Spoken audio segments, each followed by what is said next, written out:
নমস্কার, শুভ সকাল। এই যে আমাদের পূজা, তার জন্য ফুল তুলছি। আমাদের গাছ থেকেই ফুল তুলবো, যে ফুলগুলো পাই সেগুলো নিয়েই মন্দিরে যাব। তো আজকে পূজা, সারাদিনে পূজায় কি কি করি, রাতে কি কি হয় সবই দেখতে পাবে এই ব্লগে। আশা করি সবাই ভিডিওটা দেখবে। টাটা এখনকার মতো। সকালের দিকে আমি আর মা একটু গল্লামারি যাচ্ছিলাম, তো মন্দির হয়েই গিয়েছিলাম। মন্দিরে যেয়ে দেখি যে সবাই কিন্তু এই যে বড় বেলগাছটায় মাইক লাগাচ্ছিল, আর বক্সও কিন্তু এনেছিল, তারপর মাইকও এনেছিল। আর এই যে আমার মা আছে, মাকে প্রণাম করছিল। তো আমি আর মা চলে গিয়েছিলাম একটু গল্লামারি। তো গল্লামারি গিয়েছিলাম মূলত একটু মিষ্টি কিনতে, মানে পঞ্চমিষ্টি লাগবে। আমার মা একটু মানসিক করেছিল আমার দিদির জন্য একটু পঞ্চমিষ্টি কিনে দেবে, তার জন্যই গিয়েছিলাম। তো মা তো একটু অসুস্থ আছে, তার জন্য আমি আর মা দুজনেই গিয়েছিলাম। সকালের দিকে রোদ্দুর ছিল, কিন্তু বাড়ি আসতে আসতে বাজে দুপুর 3টা। এই একটু আগেই বাড়ি আসলাম। রাস্তা দিয়ে আসতে আসতেই বৃষ্টি শুরু হয়েছে।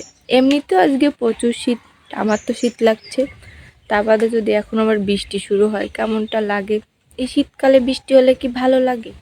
পূজার জন্য আমি উপোস ছিলাম, তার জন্য এই যে সাবু ভিজিয়ে রেখেছিলাম। সাবু আমার তেমন একটা পছন্দ না, কিন্তু কি আর করব, মা বলছে যে একটু সাবু খেয়ে নিস। আর এই যে আমার কাকু গাছ থেকে ডাব পেড়ে দিচ্ছিল, উপোস ছিলাম তার জন্য। তো সাবু আর কলা খেয়েছিলাম, আর এই যে ডাব পাড়ছিল, ডাব খেয়েছিলাম। দেখো কত বাতাস হচ্ছে। কাল ওই দিন কিন্তু অনেক শীত পড়েছিল আর অনেক বাতাসও হচ্ছিল। এই যে গাছে কিন্তু তেমন নারকেল হয় না এখন, দুটো নারকেলই ছিল, মানে ডাব ছিল, সেই দুটো ডাবই পেরেছিল আমার আর আমার ভাইয়ের জন্য। উপোস আছি তার জন্য এই যে ডাব পেরে দিলে এখন ডাব খাবো, আমাদের গাছের ডাব। আর এই দেখো আমার অচ্ছেরে ভাই চলে এসেছে, সেও ডাব খাবে। কি খাইছো? মুই কি লাগান? হ্যাঁ, ওকে, আমি খাবো ডাব, আমি খাবো, আমি খাবো, আমি খাবো, নিয়ে চলে যাচ্ছি। যাবো, আমি খাতে চলে যাচ্ছি, আমি খাবো। আমরা এখন ডাব কাটবো। তোমার নাম কি? তোমার নাম কি? জয়, ওর নাম জয়। তোমার নাম কি? দেবো দেবো দেবো, কাটেনি কাটেনি। আগে না, আগে না।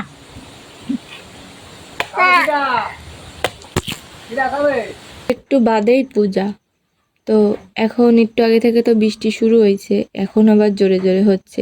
পূজার সময় বৃষ্টি, এটা কি ভালো লাগে? এই কয়দিন মাতামাতি করলাম পূজা হবে পূজা হবে, আর এখন সময়সমিতে এসে বৃষ্টি। এই যে মন্দিরে যাচ্ছি, সারাদিন মন্দিরে আসাই হয়নি, বাড়িতেই ছিলাম।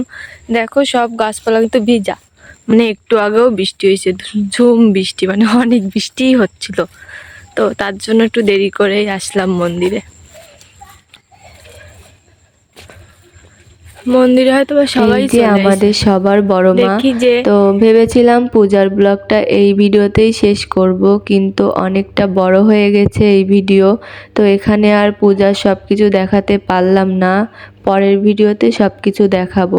তো তোমাদের অনেক অনেক ধন্যবাদ ভিডিওটা দেখার জন্য। দেখাবে পরের ভিডিওতে।